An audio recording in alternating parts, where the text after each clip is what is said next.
Hey, Bill, well, early on, I know it's a relatively small sample size. Despite going small, you're rebounding the ball pretty well. I think you're a +9 overall. And, does that surprise you? And can you use that to your advantage? Creighton doesn't appear to be a great rebounding team.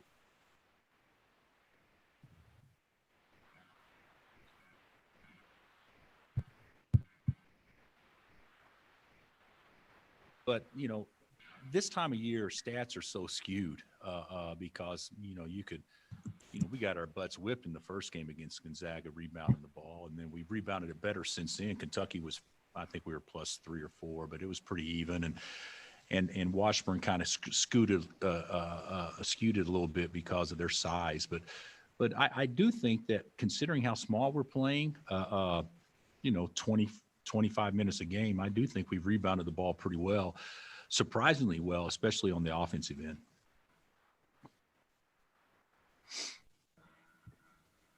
How much does the 5-guard look help against a team like Creighton? They were talking a little earlier this morning about, you guys look like you play a lot like they do when you go small.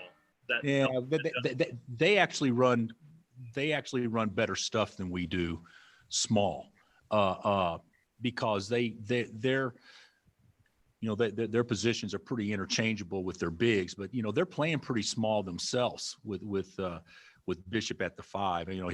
He's listed at 6'7", so I assume that's what he is. But so you could look at them and think that we're actually bigger than them across the board with the starters. But I think when we're still not used to playing this way. We didn't know that we were going to play this way at all. Maybe, we put on our board that we have to be prepared to play small on both ends at some point in time. So we probably practiced it. I'm not exaggerating. 15 minutes before we played Gonzaga. 3 different days, 5 minutes each. So that's not what we wanted to do. So we really haven't had the practice time to get good at it like they are, like Creighton is. But I think there are some similarities. I think you'll see, quite a few switches and things like that. And that's one thing about it.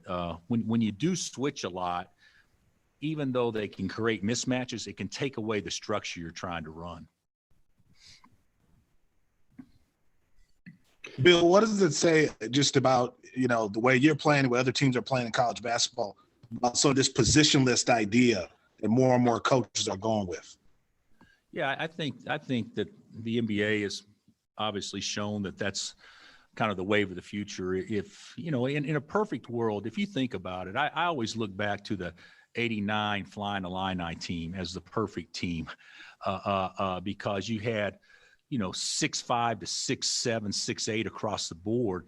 So there was not a mismatch by switching. Everybody was long. Everybody could slide. Having their 5-man caught on a point or vice versa was actually not a big deal at all. And if you could recruit to that, I think that'd be a beautiful way to play all the time. The difference is with us, I've always thought the way you win games is to create easy baskets and to eliminate easy baskets, period. And through that, I've always felt you could do that by playing through your bigs more, and you had more rim protection with that. So that's kind of what we've always done. And certainly, the game has evolved a little bit now where, that effective field goal percentage is actually more important than your field goal percentage. Somebody shooting 33s and making 12, it may not look great statistically. It's far more efficient than somebody shooting 33s and making 16. 32s and making 16. So, everybody's kind of skewed it. So sometimes the emphasis on doing things the way that I've always done them in the past, I think is somewhat minimized by the arc without question. I always thought we were playing tiny when we played Doak and 4 guards. I thought that was tiny. And now we're playing 5 guards. And it's just totally different. And I've got to come up with some more unique ways to help them offensively, because defensively, I think we've held our own pretty good playing small. Bill, if you were to critique your offense right now, what are some areas you feel like you guys could improve on? Well, I think if you watch us, I think our patience isn't very good. I think that we're not a great ball moving team. We're not a great passing team to begin with. I mean, we're not going to have a guy like Creighton's got Marcus or Mitchell that just, that's what they do. I mean, Marcus is a good passer, a good point guard, but he's not the kind of setup guard that you see at maybe a lot of places. So I think collectively as a unit, we can certainly pass it better. I think we've actually done a good job driving the ball, but we're driving the ball to score way too much. We did that against Kentucky a ton. I mean, you drive the ball and then you end up eating it, when guards are trying to score over bigs, as opposed to just force enough help to make the next pass and then let him drive a bad closeout. And so I think there's some things like that we can do and we can get better at. Being better ball movers. You don't need to have 5 guys that can beat you off the bounce. You need to have 2 or 3 guys that can beat you off the bounce and 2 or 3 guys that can really move the ball quick or knock down open shots. And I think we haven't quite found ourselves in regards to exactly what scores the way we're trying to play. Has that been an emphasis in trying to teach them, hey, here are some areas where you guys are driving it too deep? Yeah, yeah, absolutely, CJ. Yeah, we're trying to emphasize all those things, and I think the guys are learning. Hey, that North Dakota State game. I mean, I don't know. You can look at the score and say, yeah, what happened? Well, what happened is we actually beat a team that was very good that day, and what happened was they scored 14 points with 3 or less seconds left on the shot clock when we actually defended the entire possession for the most part. What happened is their length really bothered us, kind of like Kentucky did, as far as us over penetrating things. Like those are things that I think that we can correct. But I did think we guarded pretty well. We won by 4 and guarded our asses off. I'm just going to tell you that right there. So I'm not going to apologize for that. I'm not sure we could have defended them much better the last 10 or 12 minutes of the game. Hey, Bill, this may be a basketball 101, but I'm wondering how important guard play is for any team to be successful. Well, Jerry, it's I've always thought if you had good guard play was most important, and then if you had what's second most important is if you have a big guy that you can play through, run offense through, and a big guy that can protect the rim. I think times have changed. I think if you play 4 guards, 3 of them got to be able to stretch it. I think if you play 4 guards, 2 of them got to be able to get their shoulders past people. It's a little bit different. I used to play on the perimeter. Well, we want to play 3 guards, and 2 of them have to be able to shoot. You're going to run bad offense, only 1 can shoot. 2 of them have to be able to shoot. I've changed. I think that everybody needs to be able to be a threat. I can't speak to Kentucky at all because I just saw them the one day. But they're going through some similar things that we're going through. Their guard play is very young. Our guard play isn't as young, but we had guys playing in positions that they never played before. And I do think it takes time to get comfortable and those sorts of things. But if it used to be, how do you guard a big guy? How do you guard Samson? Or how do you guard Danny or whatever it is? How do you guard those guys? Now, I think the most important thing, how do you keep a guard out of the paint? How do you keep a guy that the hardest thing that has become to guard in basketball is the ball. And you got guys that are really good with the ball. It puts so much pressure on others because you don't have to run a play to get a shot. And if you have a point guard that you have to run a play with to get a shot, it makes it much easier to defend, in my opinion. And just as a follow, how would you compare the point guard role on the high school level versus the point guard role on the college level? Well, the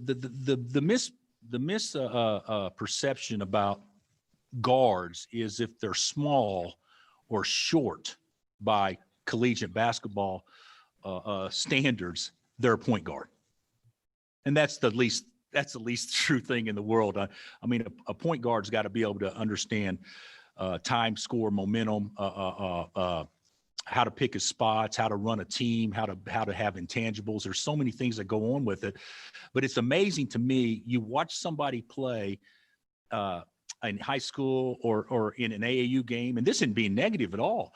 They bring the ball up the court, and so everybody assumes because they bring the ball up the court or they initiate that they're a point guard, and that's not true at all. There's very few, in my opinion, true point guards that probably come into college as true point guards. I think there's a lot more that learn how to play it once they get into college. Hey, What do you- Bill. Oh, go ahead, Gary.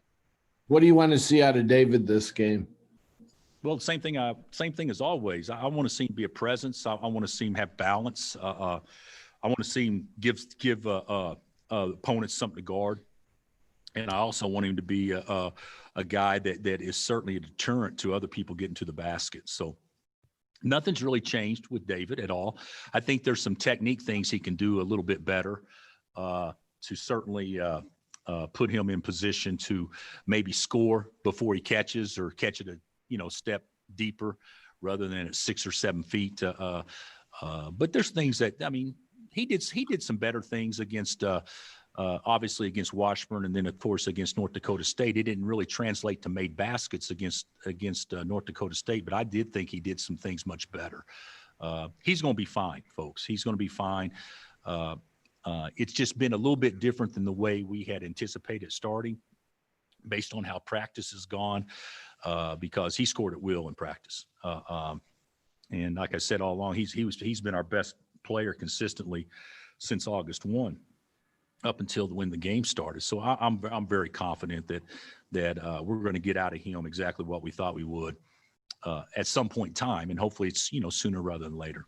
Hey, it seems like he's shooting over people a lot when he gets post touches. I mean, does he need to find more angles? Is that one of those technique things you're talking about? If you followed us, which you guys have for years, our big guys always scored off of creating angles. Yeah. Always. If you look at Gonzaga in Timmy and how he played, unbelievable job in scoring off of getting guys angles. And then after you get an angle, then you can play to if he's on high side, low side, whatever. We're getting way too much stuff where a guy is posting with a defender dead behind, and we haven't done anything to move him around. So we've got to do more misdirection things like that, to maybe even a big guy screening his own man, so to speak, to create angle opportunities. Doak wasn't great at it. He got pretty good at it. And I think David is better at it than what he's shown so far. But I also think teams have defended us pretty wisely too. Bill, can you talk more about their point guard Marcus, and he 4-1 assist to turnover, and then the matchup with our Marcus and what he might be able to do? I think he's great. I think he's terrific. We had a chance in the first game to go against what was probably the most physically gifted point guard in the country, in Suggs. And we saw him on a day which he was spectacular. To me, Marcus is maybe has a better chance to be a first-team All-American even than Suggs does, because of his ability to play at different speeds, and he can certainly he can shoot it, he can handle it. His assist to turnover ratio is terrific. Their whole teams, they take care of the ball. Their whole team does, but his feel is terrific. He's fun to watch. He and Mitchell out there together, that's two pretty good guards that are really hard to guard, and they complement each other so well. But I think it'll be a great matchup for Marcus. It's kind of, when you switch a lot. If I was Marcus, I'd be pretty upset because we switch a lot, because this would be the type of game that he would want to guard the other team's best player. And even the Gonzaga game, everybody made a big deal about their point guard, who was fabulous. He whipped us. Getting 21, or 24, and they always equated it to getting it on Marcus because he was our point guard. Well, Marcus probably guarding 20% of the time. It's so this is one time where I think when you switch, it does players a little bit of a disservice, because I think guys want to look at the stat sheet and say, my guy got this. I think there's pride in that. And when you switch so much, even though you can become a better defensive team, it doesn't have that same feel. So it'll be a great matchup when they're on each other. I'm just not sure they're going to be on each other near as much as what fans would probably like to see. Bill, this is one of those games that could have Selection Sunday implications. What are your thoughts on a 68-team tournament in one city, the way the NCAA is proposing it right now? Okay. Did you say a 16-team tournament or a 68-team tournament? 68-team tournament in one city, which is what the NCAA has proposed. Well, to be honest with you, I just hope we have a tournament. I just hope we play.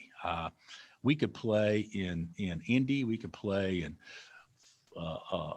Florida, Alaska, New Mexico, Kansas. It makes no difference. Let's just play. And I think and I hate to say this, is it perfect? No, but this isn't going to be a perfect world year. I think the opportunity to do what we can and have the protocols in place to ensure that we have a tournament, I think is the most important thing. I think last year, everybody would have been giddy after the initial disappointment to say, okay, everybody go to Indy and we're going to have a bubble. Everybody would have been fantastic with that.